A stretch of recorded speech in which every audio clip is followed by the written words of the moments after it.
Curso de transformación completa, Desprogramando el alma, María N. Muñoz. Las trampas del ego. Para poder programar el personaje que queremos ser desde el verdadero yo, lo primero es entender cómo funciona el intruso o el falso yo, que nos hace el día a día más difícil sumergirnos en la necesidad continua. El ego es la creencia de que estás separado de tu identidad falsa. El ego siempre anda en busca de cosas que le den energía a su identidad única, a su noción del yo. De esta manera es como el ego, esa parte de nosotros que está separada, cobra vida y se rehace constantemente. Cuando reflexionas o conversas sobre ti mismo, cuando mencionas yo, generalmente te refieres a yo y mi historia. Este es el yo que abarca tus preferencias y aversiones, tus temores y anhelos, un sentido de identidad que rara vez encuentra satisfacción duradera. Es una construcción de la mente, moldeada por experiencias pasadas y en constante búsqueda de su plenitud en el futuro.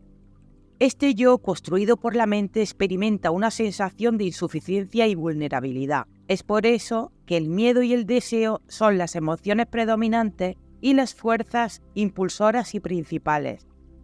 La necesidad de oponerse, resistir y excluir está arraigada en la propia estructura del ego, ya que esto le permite mantener el sentido de separación del cual depende para su supervivencia. Así nos encontramos con que yo va en contra de otro y nosotros se enfrenta a ellos. Es común que tribus, naciones y religiones refuercen su sentido de identidad colectiva al tener enemigos. ¿Cómo podría existir el creyente sin el infiel? Este enfrentamiento con otros fortalece la cohesión interna y la definición del grupo. Solo la creencia en la separación le permite a un ser poder atacar a otro, maltratarlo, ser injusto, matarlo, etc. Cuando la persona se convence de su separación, de su aislamiento y de que está desconectado de los demás, empieza a ver la vida como una competencia, como una supervivencia. Es decir, no vivimos nuestra vida, sobrevivimos. La competencia, a su vez, aumenta la sensación de estar cada vez más aislado de los demás y se entra en un círculo vicioso. El ego tiene la necesidad inherente de entrar en conflicto con algo o alguien.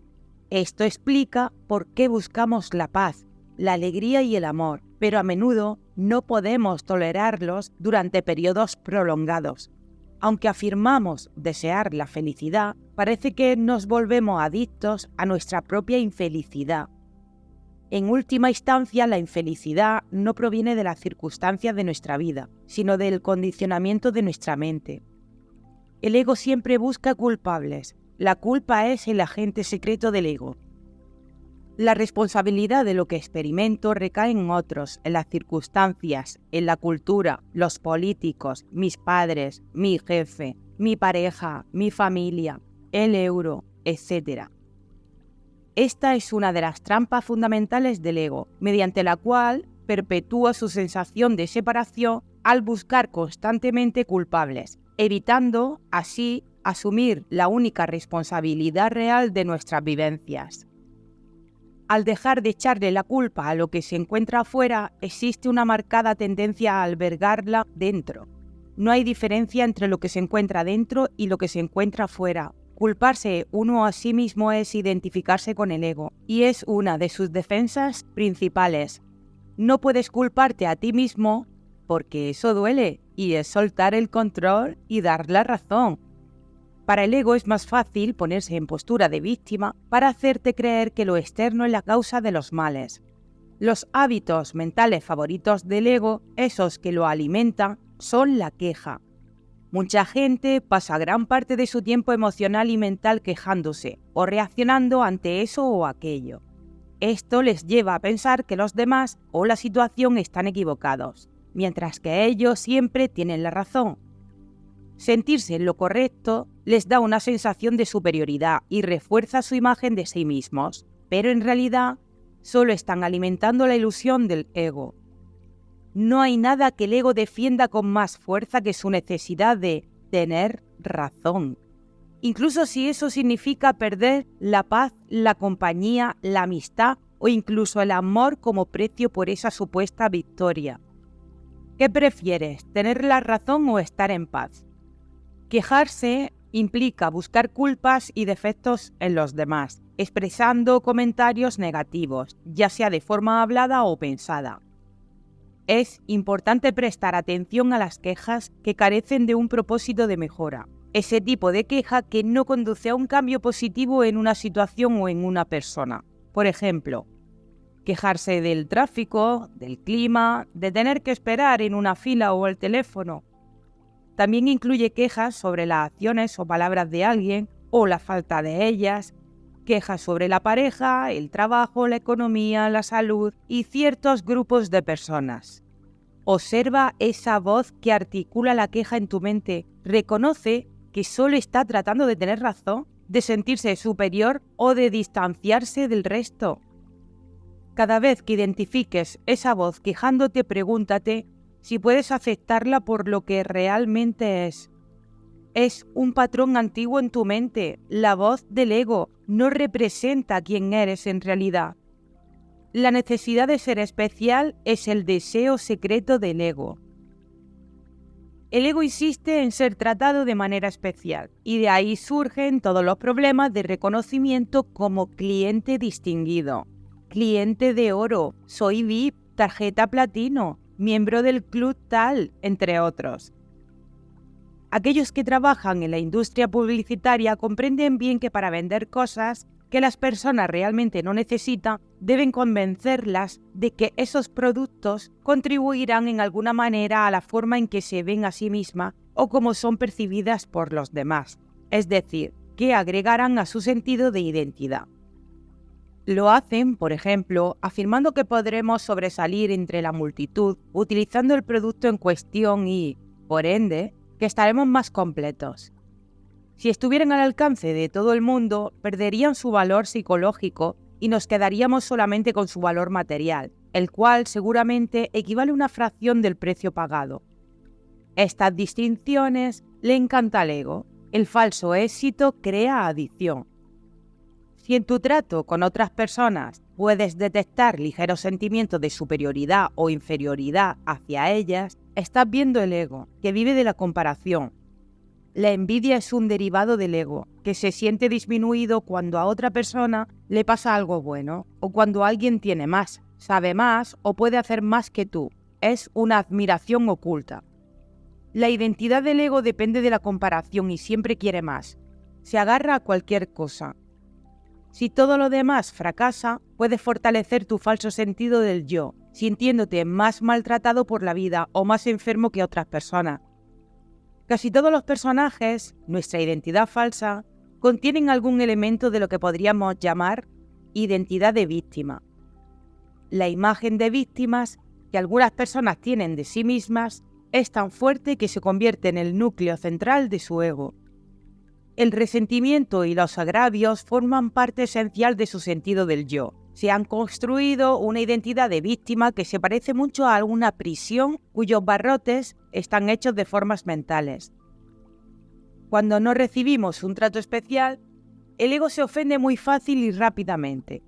Cada vez que te sientes ofendido, estás a merced de tu ego. Cuando sientes que una persona te ofende, no te ofende a ti, a tu verdadero yo, sino que ofende a la idea que tú tienes de ti, o sea, a tu ego. Comprende que no reaccionas a nada directamente, sino a tu propia interpretación de ello. Nunca estoy disgustado por la razón que creo. Si te marcas metas egoicas que te potencian o te hacen sentir importante, aunque las consigas, no te sentirás satisfecho. Márcate metas, pero sabiendo que alcanzarlas no tiene el valor de la necesidad de reconocimiento y simplemente disfruta del presente sin la ansiedad de llegar al objetivo final. Cuando algo surge de la presencia, significa que este instante no es un medio para un fin. La acción es satisfactoria por sí misma en cada momento. El lema del ego es: busca pero no halles. El ego siempre está buscando. De hecho, el eslogan del ego es: busca pero no halles, puesto que en el fondo se siente carente e incompleto. En algún lugar sabe que su experiencia es falsa. busca continuamente añadirse algo más de esto o de lo otro para completarse. Eso sí, siempre te mantendrá buscando fuera de ti, en el mundo externo, donde no puedes encontrar la paz y la felicidad. Busca incansablemente, pero nunca encuentres por completo. El ego tiende a perpetuar la insatisfacción constante, siempre buscando algo más allá de lo que se tiene en el momento presente. Esta búsqueda interminable alimenta la ilusión de que la plenitud se encuentra en algún lugar fuera de nosotros, manteniéndonos en un ciclo constante de deseo y anhelo. Se vive con la idea de que cuanto más se tenga, más poder, más belleza, más fama, más inteligencia y con más títulos académicos, serás mejor. El ego siempre intentará convencernos de que adquiriendo esto o lo otro vamos a encontrar la satisfacción. Hay personas que acaban de comprar un producto y ya están pendientes de si salió uno mejor para comprarlo, sin poder disfrutar del que ya tienen. Son los clientes perfectos para la sociedad del consumo. La ansiedad y preocupación suele ser un par de constantes en la vida de la mayoría de las personas, donde por tanto tener, por tanto acumular, por incluso desear más y más, surge un gran temor a perderlo todo. Y es como que les ha costado tanto trabajo ganar lo que tienen, que perderlo les puede resultar muy doloroso. Siempre poseemos algo, pero a veces ignoramos conscientemente lo que ya está en nuestras manos. La mente programada o egocéntrica siempre está en estado de nunca tener bastante, siempre queriendo más y más. Cuando te enganchas con el ego, te aburres fácilmente y te sientes inquieto. El aburrimiento es como un grito de tu mente pidiéndote algo nuevo, más chispa para pensar, algo que le satisfaga. Cuando te sientes aburrido, intentas calmar el hambre mental, leyendo una revista, haciendo una llamada telefónica, encendiendo la televisión, navegando por internet, yendo de compras o algo bastante común, tratando de saciar esa sensación de carencia y deseo constante en el cuerpo con más comida. O también puedes experimentar el aburrimiento e inquietud directamente, simplemente observando esas sensaciones y poder descifrar de dónde procede. Al tomar conciencia de esas sensaciones, comenzará a abrirse un espacio y una calma a su alrededor. Al principio puede ser solo un poco, pero a medida que sientas más espacio interno, el aburrimiento perderá intensidad y significado. Así que incluso el aburrimiento tiene algo que enseñarte sobre quién eres y quién no eres. El sentido de carencia y de insatisfacción permanente explica su preocupación compulsiva por el futuro. Cuando te des cuenta de que estás viviendo para el momento siguiente, ya has salido del patrón mental del ego, con lo que surge la posibilidad de elegir prestar toda tu atención a este momento. Prestando toda tu atención al presente, una inteligencia mucho mayor que la inteligencia de la mente egoica entra en tu vida. Si nacieras y vivieras en otro país o en una familia diferente con creencias distintas, serías como un tú alternativo con una personalidad, sentido del humor y perspectivas sobre la economía totalmente diferentes. La forma en que verías las cosas y lo que encontrarías gracioso estarían influenciados por las costumbres y la cultura del lugar en el que creciste. Tu sentido del humor podría ser más acorde con el estilo de comedia local, y tus ideas sobre la economía estarían moldeadas por las condiciones económicas y las creencias prevalentes en ese nuevo entorno. En resumen, serías un poco como un tú diferente, adaptando y adoptando la vibra y las ideas del lugar en el que te tocó vivir. Sería como experimentar la vida desde otra perspectiva. Imagínate a ti mismo como la versión ideal que aspiras a ser. Escribe y visualízate en el trabajo de tus sueños, en un entorno que te inspire y te motive. Ve más allá de la descripción del trabajo y considera los detalles, como el lugar físico, la cultura laboral, los ingresos económicos y las personas con las que te rodeas.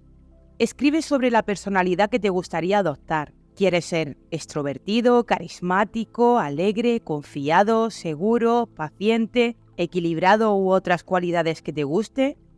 Describe cómo te comportarías y cómo te relacionarías con los demás. No pongas límites, deja tu imaginación volar como si ya estuviera sucediendo, viviéndolo en presente. Todo aquello que imaginas y anhelas se vuelve alcanzable cuando desmantelas los patrones y sistemas de creencias que ahora mismo te están obstaculizando, impidiéndote ser y dar forma a la vida que verdaderamente deseas experimentar. No podemos construir un nuevo futuro si seguimos anclados en nuestro pasado. Cada vez que adquieres nuevos conocimientos, estás creando nuevas conexiones en tu cerebro. Este proceso es fundamental para el aprendizaje, implicando la formación de nuevas conexiones sinápticas a medida que empiezas a dejar huellas en tu tejido neurológico. Como resultado de interactuar con tu entorno, surgen oportunidades para personalizar y demostrar esa información. Atraerás a personas afines que estén en la misma frecuencia de tu vibración, compartiendo conocimientos y reprogramando tu mente para ver la realidad de manera diferente. Una vez que el cuerpo y la mente trabajan en conjunto, dominan la acción por medio de la repetición, creando los programas de tu mejor versión. Cuando estas neuronas se conectan adecuadamente, el cerebro libera sustancias químicas que generan sentimientos o emociones. Por lo tanto, podemos decir que el conocimiento afecta a la mente y la experiencia al cuerpo. Es crucial comprender la importancia de deshacer el ego y la continuidad química de nuestro estado de ser culpables, avergonzados, enojados, deprimidos, etc., resistiendo la demanda del cuerpo de restaurar al estado natural del ser. No es fácil, pero la ayuda está solo a un pensamiento de distancia. Es fundamental desaprender una emoción que se ha integrado en nuestra personalidad y luego recondicionar el cuerpo hacia una nueva mentalidad. Es fácil sentirse desesperado, pero cuando nos damos cuenta de que la química de nuestras emociones acostumbramos a un estado de ser que con demasiada frecuencia es producto de la ira, los celos, el resentimiento, la tristeza y así sucesivamente, estos programas y estas tendencias están arraigados en nuestro subconsciente. La buena noticia es que podemos tomar conciencia de que este sistema mental al que estamos sometidos y que conduce nuestro día a día, siendo manejados por otro conductor y dejando todo el control a ese personaje instalado. Así como las emociones negativas se incrustaron en el subconsciente, también pueden hacerlo las emociones positivas. En algún momento, todos hemos declarado conscientemente que queremos ser felices, pero mientras el cuerpo siga recibiendo las mismas instrucciones, seguiremos viviendo la vida en la misma espiral. La mente intelectual consciente puede racionalizar que busca alegría, pero el cuerpo ha sido condicionado durante años para sentir lo contrario. ¿Cómo puede la mente consciente controlar esta actitud arraigada en el subconsciente? Algunos argumentan que pensar positivamente es la solución. Sin embargo, quiero dejar claro que pensar en positivo por sí solo no es suficiente. No por decir y pensar agua, agua, agua va a calmar la sed. Muchos pensadores positivos han experimentado negatividad durante la mayor parte de su vida y suelen encontrarse en un estado de polarización, porque el consciente dice una cosa, pero el subconsciente siente lo contrario. Es autoengañarse y querer tapar un pozo lleno de lodo que huele mal. Si no limpias ese pozo, el hedor seguirá saliendo. Es forzar a querer sentir algo que no sientes en realidad, y tarde o temprano termina saliendo a la superficie. Cuando el consciente y el subconsciente están en conflicto, el cambio nunca sucederá. Por definición, las emociones son el producto final de nuestras experiencias pasadas en la vida. Mientras vivimos una experiencia, nuestro cerebro recibe información crucial del entorno a través de 5 vías sensoriales diferentes: vista, olfato, oído, gusto y tacto.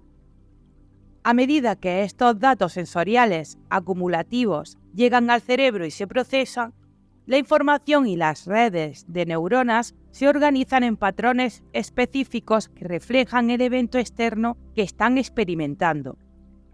En el momento en que estas células nerviosas se activan, el cerebro libera sustancias químicas. Estas sustancias químicas son conocidas como emociones o sentimientos. Cuando estas emociones comienzan a inundar químicamente tu cuerpo, experimentas un cambio en tu estado interno de malestar o enojo, pensando y sintiendo de manera diferente a como lo hacías momentos antes. Al notar este cambio en tu estado interno, tiendes a prestar atención a quién o qué en tu entorno externo causó ese cambio, culpando o señalando. Al identificar lo que en tu mundo exterior provocó tu cambio interno, ese evento se convierte en un recuerdo, codificándose en tu mente y cuerpo. Así, puedes recordar experiencias con mayor facilidad, ya que recuerdas cómo te sentiste en el momento en que ocurrieron. Por ejemplo, supongamos que recibes un mensaje del banco informándote de un cobro injusto en tu factura. En ese momento, tus creencias de carencia se activan y piensas, me han cobrado de más. Este pensamiento, traducido a la emoción, se transforma en me están quitando injustamente, se están aprovechando, qué ladrones son los bancos.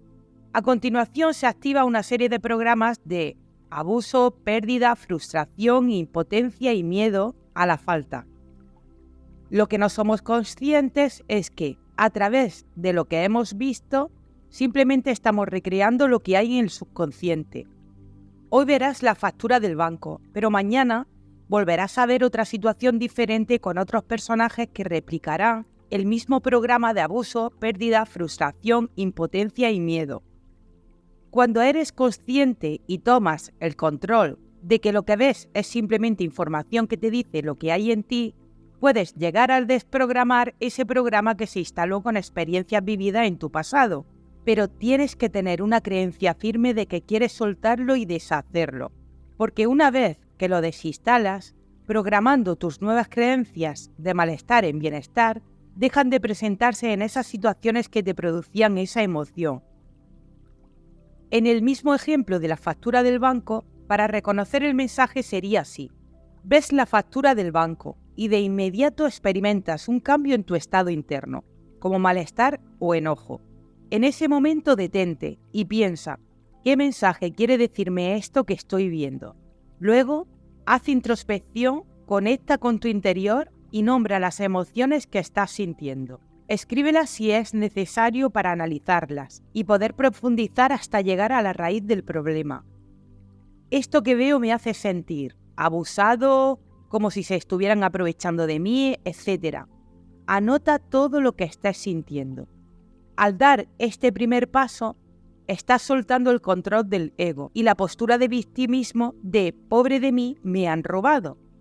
Solo con ser consciente de que esto es un mensaje activado por el programa, tomas el control de tu mente y cuerpo sin culpa ni miedo, porque asumes la responsabilidad y la intención de querer el cambio. Se contará paso a paso las técnicas de desprogramación, pero antes debes de entender el funcionamiento para poder aplicar el método. Trascender al ego. Precisamente porque el ego, el alma y el yo pueden coexistir simultáneamente. La ausencia del ego no implica la eliminación de un yo funcional, la cual sería característico de una persona con trastornos mentales y no de una persona sabia. Significa que hemos dejado de identificarnos únicamente con ese yo. Una creencia que puede causar confusión es pensar que la idea de la ausencia del ego implica que esperemos que aquellos a quienes vemos como maestros espirituales o iluminados cumplan con nuestras expectativas de ser seres libres de ego, sin apetitos o deseos físicos, siempre sonrientes y serenos y que actúen como si no tuvieran emociones o necesidades humanas normales.